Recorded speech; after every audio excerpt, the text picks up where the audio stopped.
Welcome to this session. Good to see so many people. We should have reserved a bigger room for this, I guess, but this is what it is. So good to see you all. My name is Juho Nevalainen, coming from a company called Sofigate. Little bit more about that in a moment. I come from Finland, Helsinki. First time in build stuff, first time in Vilnius, first time in Lithuania, so completely a newbie here, but so yeah, thank you for the small applause. But it's good. Oh. Thanks. Good to see that your weather is as ugly as we have in Helsinki, so we are even, like no pressure or anything. So my title for you today is from months into days. I'm gonna be talking about how to minimize time to value in business development with the help of AI, and little bit maybe different kind of a presentation than many of us. I'm not focusing too much on technology or let's say I'm not starting to code here, more into leadership and management. The way I'm gonna do this is first give you a couple of some introductions and background. Then what do I even mean with the whole concept of time to value, and there's a bit of a demo in the end, because this is a tech conference, so obviously we need to have a small demo, not just slideware. So I work in Sofigate as a CTO, head of our AI services. Little bit about Sofigate so that you understand my perspective into this topic. So we are not a traditional management consultancy company, even though we operate in that area. So but we are not a software company either. So we are somewhere in between. So basically, we help our customers in doing transformation in the era of AI, what we do and how do we do that is that we combine modern low-code, no-code platforms and then transformation excellence. In practice, what do we do? In short, here are some numbers. You can check them out later on if you're interested, but basically the cycle there tells the story. So we combine advisory business and all sorts of project management support and program management and transformation support and etc. with leading technologies like Salesforce and SAP and ServiceNow, these kinds of platforms. So we kind of provide technology services as well, but we are not developing or coding them from scratch. We've been in the business 20 years and operate in multiple countries in the Northern Europe. Maybe that's in short. One key topic as well is that for the last, 15 years or something, we have been developing, this is kind of a not non-profit part of our business. We've been developing this kind of a management framework that we call Business Technology Standard. The idea being that how can we in an easy way tell business management how to lead IT and digital development, because world is full of different kinds of management frameworks and all sorts of nice guidebooks, but they are very often made for technical persons and people who really do the they run the technology themselves or they run the development in details. But the business guys in the top level of the companies, they hardly have any idea what do you really do when you lead IT and digital development. So anyway, this is a free of charge framework or model. You can check it out if you want at managebt.org. You don't need to register or anything. So it has been made in an open source manner. So check it out if you're interested. But yeah, to the topic. So as you probably have noticed, the things are moving quite fast at this point of time, and that's why I really think that it's very crucial for companies and organizations to be able to minimize the time to value. In other words, how can we generate some very useful concrete outcomes with the help of AI. So in the morning, in the keynote session, if you're there, I think that was an excellent session, by the way, when talking about that is AI any kind of a hype or is it a bubble or what the hell is it even? So to be able to really prove that it is not just hype and not just bubble or anything, so we need to be able to deliver measurable business outcomes with the help of that. And obviously that should happen much faster than previously, so that we can say that there is actually some value in the AI topic. So let's deep dive into that one a little bit more into details.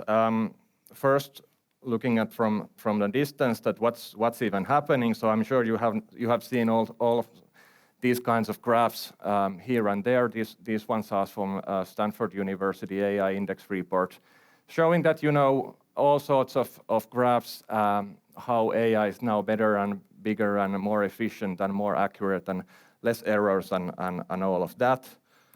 More investments going into AI development all the time. The numbers are increasing all the time and so forth and so forth. I guess today they announced that Anthropic would go public, or they would list it publicly in the stock exchange with ridiculous numbers of value there. So just as a recent news. So basically one could say that everything is looking quite good, right? So all the charts are going up. But then again, if we look at the productivity, as you probably have seen it already, that if you compare United States and Europe, we have basically lost the game already. So the gap is so huge and it's increasing basically all the time. So is that really like AI is becoming better and better all the time, but still the productivity gap is increasing compared with the different areas. So, and if you take a little bit closer look, again from the Stanford Index report, saying that how if you ask people that how much more productive they've become with the help of AI, almost 50% is saying that something between 0 and 20%. 20% productivity increase. That's nothing. If you take a look at like high-skilled workers' productivity gains, especially in the software engineering and consulting and stuff, so it's even less. So this cannot be. We are not exactly there yet. I mean, what the marketing slides are saying, right? Another thing is that it's quite, I don't know, alarming or something that people may not be even keeping up to speed. So, for example, if you take a look at the highest there, it says that I have good understanding what artificial intelligence is. Well, okay, little bit more than 60%, but the numbers are not increasing anymore. So basically, we can see that within a couple of last years, it has gone not anywhere. Same kinds of that I know which types of products and services use artificial intelligence. So just 1% or 2% increase and so forth. So it kind of tells that are people really getting up or staying up to speed with the AI development?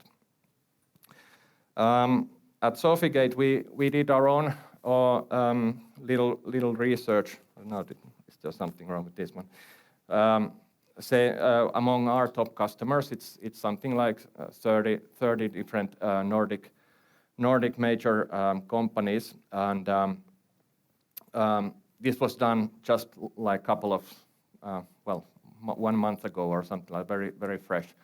So it's basically saying that, which is a little bit more promising, saying that there are actually clearly companies who are already getting quite a lot of actually competitive advantage with the help of generative or AI. But on the other hand, you can clearly see that there is the front group and then the other ones are lagging behind, and this gap is increasingly widening.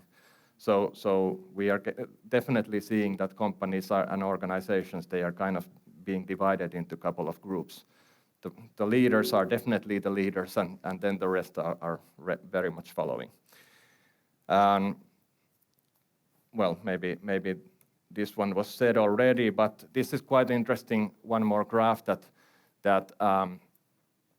well, first of all, yeah, of course they do a lot of trainings, but we also see some numbers also for the AI agents, which seem to be the hot topic already these days. And here, actually, surprisingly, many organizations, especially in the front group, they are saying that actually they are already they are implementing agents, not just using ChatGPT or Copilots, but really taking AI agents into use.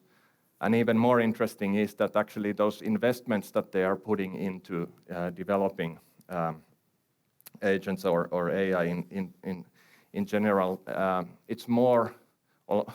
Many organizations already are putting hundreds of thousands of euros into the development instead of like just testing out things with where euros would be in some thousands of euros. So quite promising and good to see that especially in the Nordic or Northern European market, we are kind of seem to be that at least some companies are getting up to speed in the development.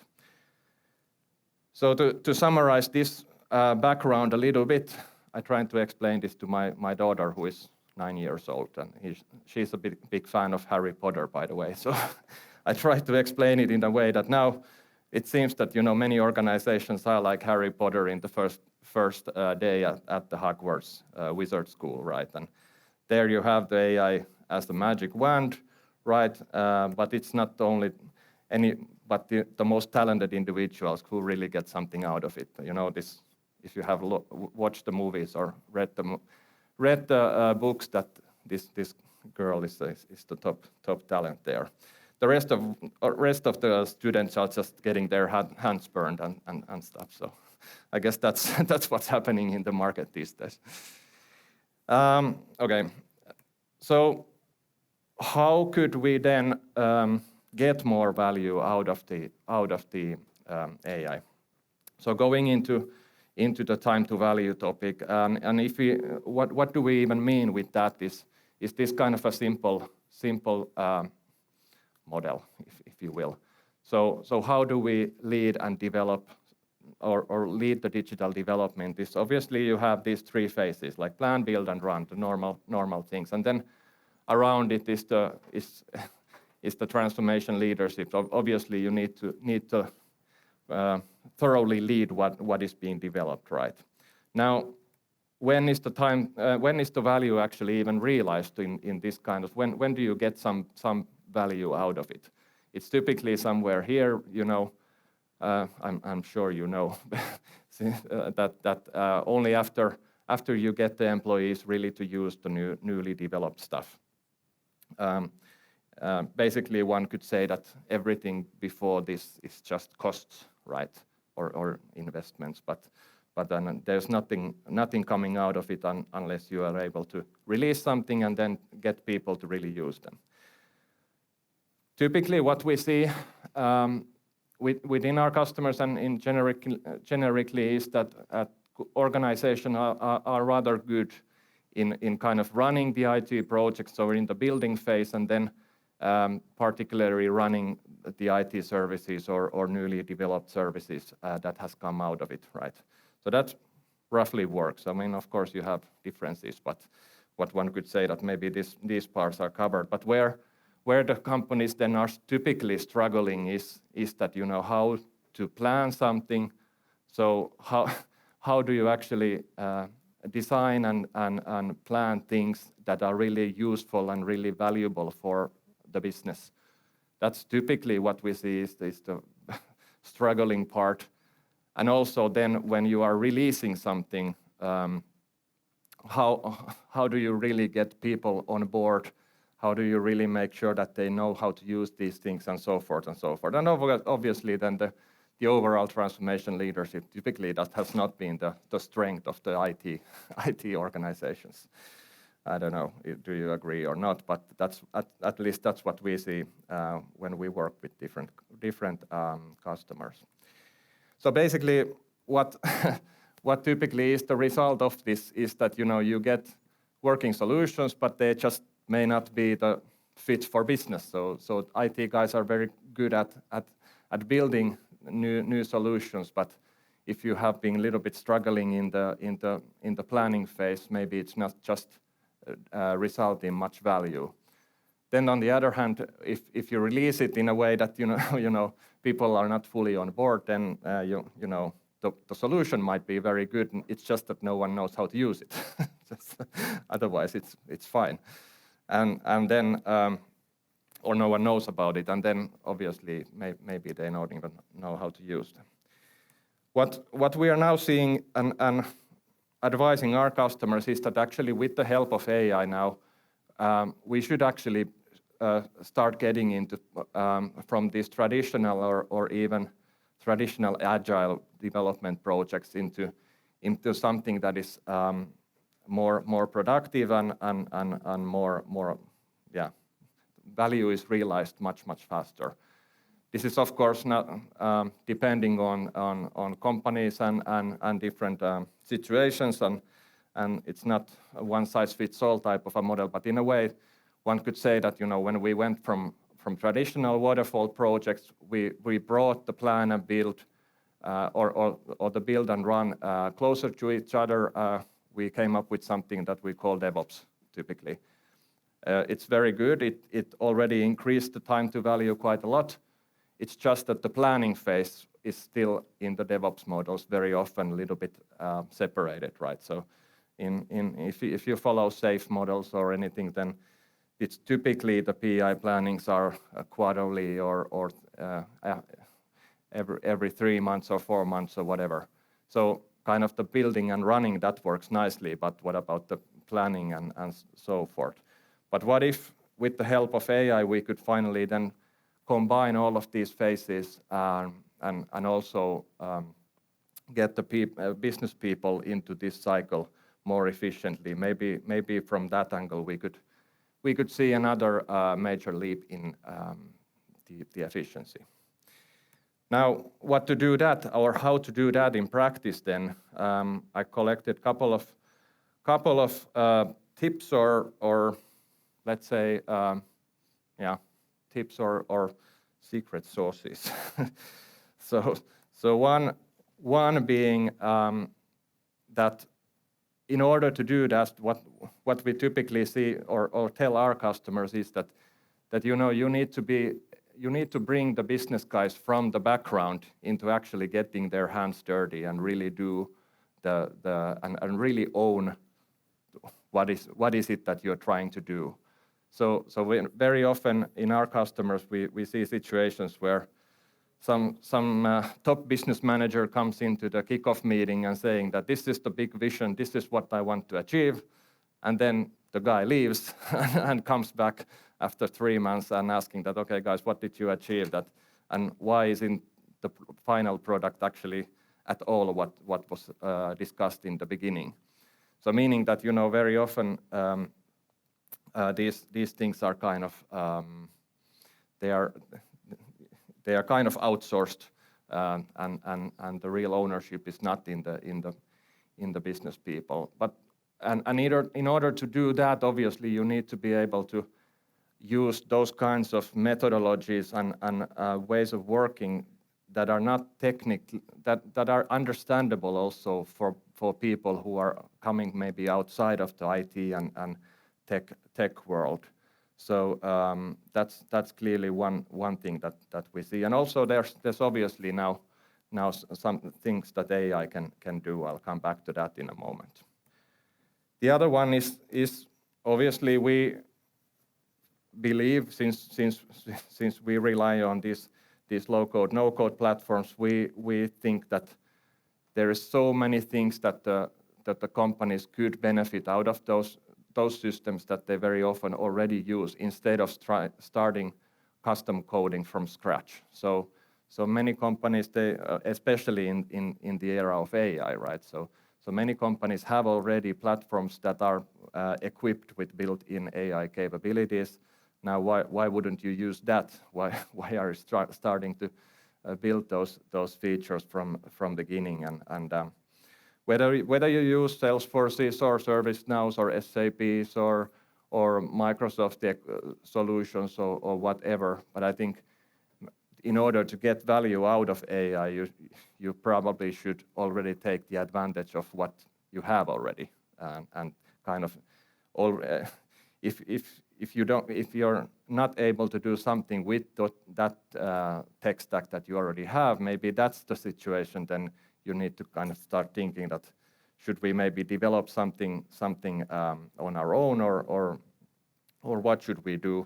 But it's kind of silly that many organizations are now developing things from scratch, what they could actually do with their platforms that they already use. Finally, the tip number 3 is the operating model, or this kind of a common governance model. So a common cookbook for whoever is involved in these kinds of situations. It covers not only this business and IT, but also, of course, the externals. So very often we see customers where first of all, they don't have their internal common way of working when it comes to leading development or leading IT or leading AI development especially. And not only that, but we also see that now that they have a lot of different vendors or service providers, all of these are actually using their own little ways of working. So it's a complete mess because the organization doesn't have a common way of working, and it's even that all the vendors are using different types of. You can already think it in a way that even though everyone is talking about Scrum, but Scrum means so many different things for so many different companies that if you haven't really put that even Scrum methodology into one common cookbook, then there's no way it can work efficiently. And this is again topic where by utilizing AI in a smart way and maybe using simple AI bots to say that, okay, what do we even mean? What should you do in this phase of project? What should you take into this and this meeting and so on? Then that could already bring a lot of advantages. So in a nutshell, yeah, these were the topics, and obviously now AI can be embedded into all of these things. There's a busy slide as well, but let's not start reading that. I can deliver that later on. But as said, this is the time to value flow that we are talking about, and this is actually now what we are currently working on and helping our customers with that how do we now agentize this whole flow actually. So how do we bring different kinds of AI agents into planning phase, different kinds of AI agents in the building phase, and different kinds of AI agents in the running phase, and to help the customers to be able to run this cycle as fast as possible. And it means basically that with the help of AI and agents and workflows, those can do a lot of many things independently already, but more that they can actually advise, especially the business people who are not experts in IT development or digital development, to understand that what should we do next and what should happen after that and what should happen after that, and you know, in very everyday situations. For example, that you know, we have a steering meeting coming up, so which documents do we typically bring there? Okay, these are the documents. So the AI can help the user in producing those, or it can update the demand planning portfolio where we store all our ideas. Well, it can automatically do that. And that's actually something I could even show in practice what does that mean then. So a couple of demo clips here, and now here we are now using ServiceNow just as an example. So in this exercise, customer or user is saying that I want to replan our customer portal. Okay, well then you have a very simple kind of a agent or a bot, AI bot, starting to think that, okay, what is it that you want to do here, and starting to first of all question that, okay, and explain that how can the bot help this user in this situation, and actually here you can already see that now this was kind of identified, and next agent that is gonna be in the picture is something that we call the analyst bot, who is then starting to interview the user that, you know, what is it that you're actually doing, and which are the key questions that you need to be solving, and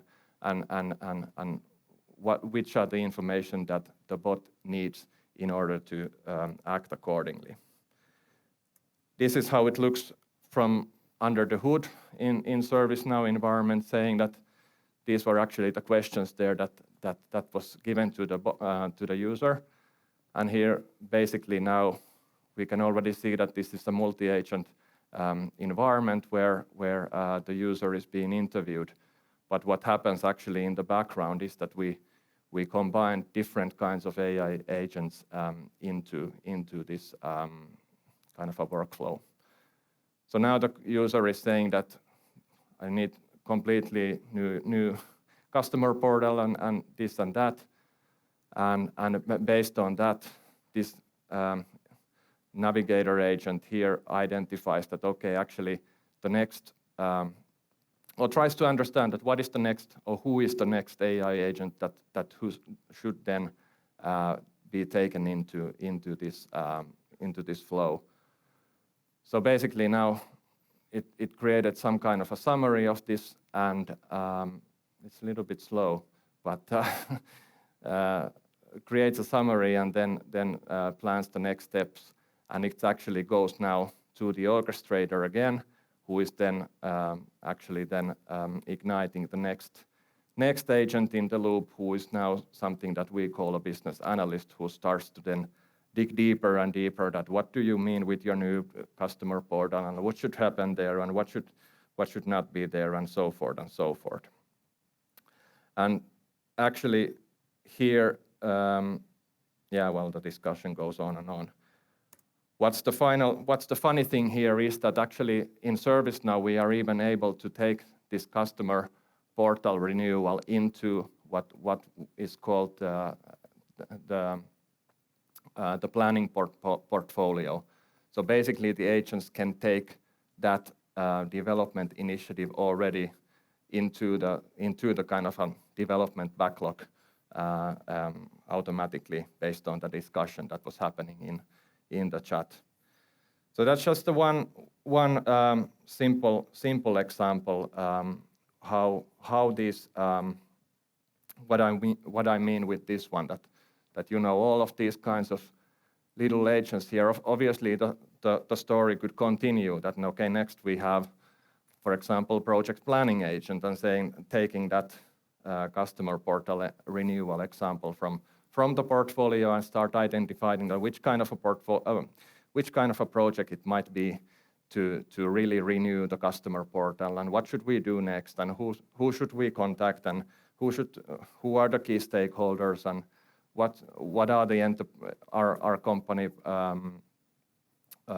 let's say enterprise architectural principles, and which technology should we use, and blah blah blah blah blah. And so obviously we cannot, and we are not even trying to automate or kind of run this whole cycle independently, but being able to assist and help people in being more productive along the way. So this is basically why we rely on this platform, ServiceNow being one example here. So we have combined user experience, agentic AI, and the data and the tools all in one platform. Obviously, this discussion could have happened in Teams or Slack or whatever. We at least believe that it's quite a powerful mixture since we have the workflows and the agents and data and all the knowledge and memory on one platform. We don't need to integrate. We don't need to start building them from scratch because they come out of the box with these platforms. But obviously, yeah, it's a little bit different from technology to technology. But whatever, if you talk about Salesforce or Workday or SAP, the similar logic obviously applies. Maybe finally, I really believe that it's actually the operating models that make the difference, even though it's a little bit, mumbo jumbo. This kind of a this is something that cannot be solved only with technology. Let's put it like that. It's something that we need to kind of systematically lead and follow. But we definitely need models like need to be implemented so that we operate with the common ways and common practice. It doesn't have to be too bureaucratic or anything like that. But especially when we now go deeper and deeper with AI and further and further, as said in the beginning, the speed is not gonna slow down. It's gonna increase all the time. And if we don't have the models for leading the development, and if we don't especially have the models to control and manage all the possible agents that we have, possibly already and in the future, I think we are having a mess. One customer that we work for, it's a, let's say, a medical sector company. Well, a private doctor's appointment company.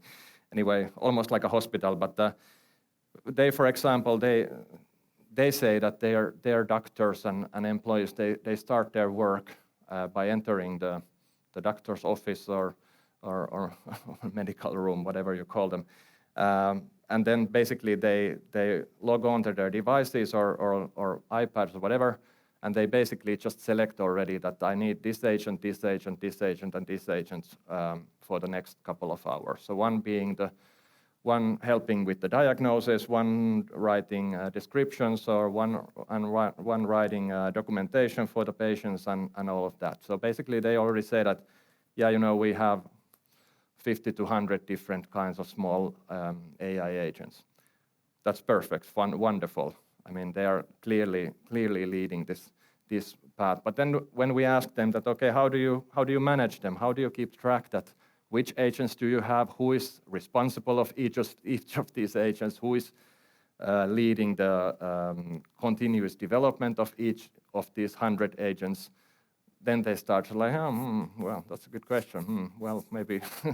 so maybe they manage it now when they only have 50 of those. But when they have 150 or 500 of those little agents, and especially when operating with patients and medical stuff, I think that's not gonna end well if they don't kind of invest in these kinds of situations. But I really think that this same situation is with many other industries. And on the other hand, one customer said that let's we don't want to start from those bureaucratic and governance things. I mean, now we just want to test these things and see if the agents really work and all of that. Well, that's a fair point as well.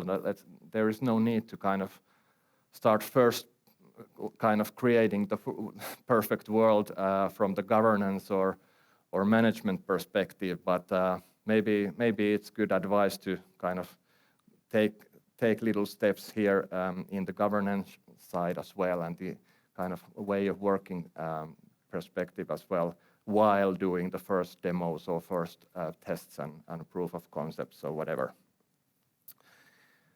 So yeah, as a summary, obviously now I've been trying to say at least that with the help of AI, we definitely can improve and we should improve the time to value, and that is crucial for increasing our productivity if we want to catch up the Americans or whoever, or at least if we want to increase the national productivity at some point. And by the way, it was interesting comment from Jensen Huang, the NVIDIA CEO, saying that he believes that it's actually not United States who's going to win the race, but actually Chinese. So now at least in the Nordics, we hear a lot of discussion about that should we rely on these American technologies or try to build some European competition. But I don't know if it's going to be China who is winning this race, then I don't know. I kind of tend to believe that American version is still better than Chinese, but that's another story. Okay. Anyway, yeah, Sofigate has a lot of AI services. You can check them out if you're interested. At this point of time, thanks for your interest. If you want to have the latest AI study that we did, you can download it. It's free of charge from there. And if you want to connect with me in LinkedIn, feel free. If you want to hear more about Sofigate, read from there, and the business technology standard, that's free of charge as well. So check it out if you want. But otherwise, yeah, thanks so much for listening, and have a very nice rest of the conference here. Thank you.